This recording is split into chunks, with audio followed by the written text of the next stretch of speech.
నమస్కారం చేసిన ఎవరినా కూడా అన్ని మతస్థులు మిమ్మల్ని మీరు విగ్రహారాధన ఎందుకు చేస్తారు అని అడిగితే మన దగ్గర సమాధానం ఉండదు కదా.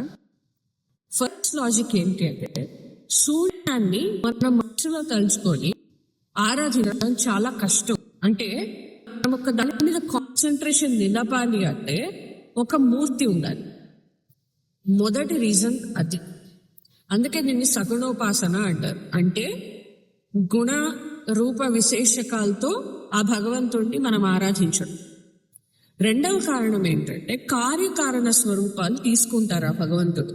అంటే విద్య ప్రసాదించడానికి ఒక రూపం, ధనం ప్రసాదించడానికి ఇంకో రూపం. ఇప్పుడు ఎలా అయితే మన వ్యవస్థను నిర్వహించడానికి వేరే వేరే మనుషులు ఉంటారో, అలా ఒక్కొక్క పోషకత్వాన్ని ఒకరు, సృష్టిని ఒకరు, లయని ఒకరు ఎలా చూసుకుంటారు. అలా చూసుకోవడం కోసమే ఇన్ని రూపాలు తప్ప ఒకటే స్వరూపం, ఒకటే పరబ్రహ్మం ఇన్ని స్వరూపాలు తీసుకుని మనల్ని ఇన్ని రకాలుగా అనుగ్రహిస్తున్నారు తప్ప ఈ రూపాన్నే పూజించండి అని మన సనాతన ధర్మంలో ఎక్కడా లేదు. ట్రైబల్ ఏరియాస్కి వెళ్తే వాళ్ళు చెట్టు పుట్టను కూడా పూజిస్తారు. సో అన్నిట్లో దైవత్వాన్ని చూడడం మన సనాతన ధర్మం యొక్క సాంప్రదాయం.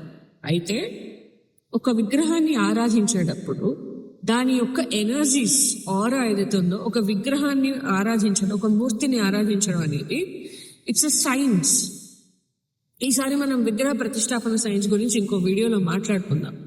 So it improves our concentration. అలాగే మనలోని భక్తిని, మనలోని ఆధ్యాత్మిక భావాన్ని పెంపొందించడానికి ఇదంతా తప్ప పిచ్చోళ్ళయ్యి రాళ్లలోను రప్పల్లోనూ దేవుని చూసుకునే పిచ్చోళ్ళం కాదు.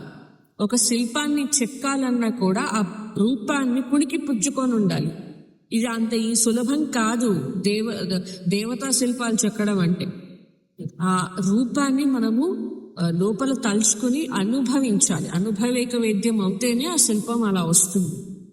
కాబట్టి ఏదో ఊహతోటో లేకపోతే ఇంకోటో చేసింది కాదు, చేసేద్దాం.